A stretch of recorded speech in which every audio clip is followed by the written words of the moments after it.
ஓம் மகான் ராமதேவர் திருவடிகள் போற்றி.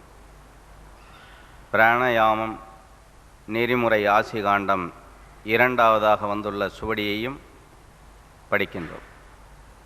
ஓங்கார இறையருளே அரங்கா போற்றி, ஓங்கார குடில்வாழும் அரசா போற்றி, ஓங்கார ஜோதியே தேசிகா போற்றி, ஓம்காரன் உன் திருவடிகள் போற்றி போற்றி.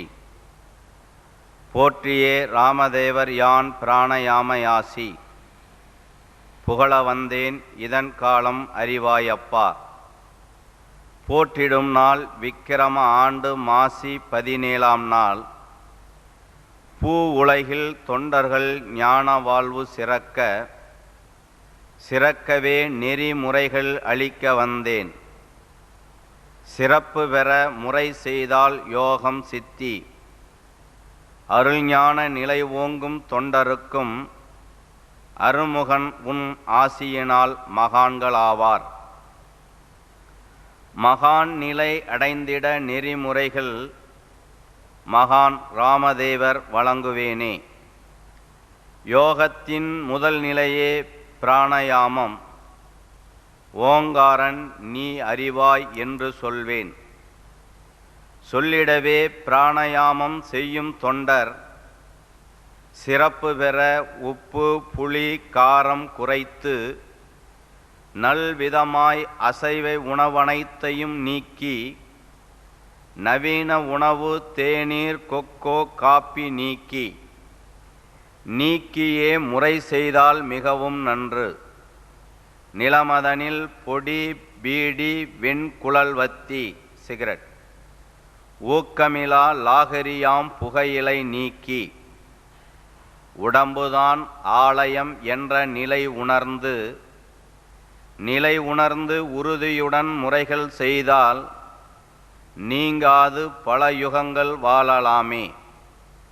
நிலை வாழ்வு மரணமிலா பெருவாழ்வுதான், நிலை பெறுவார் தொண்டர்கள் யுகயுகத்தும்.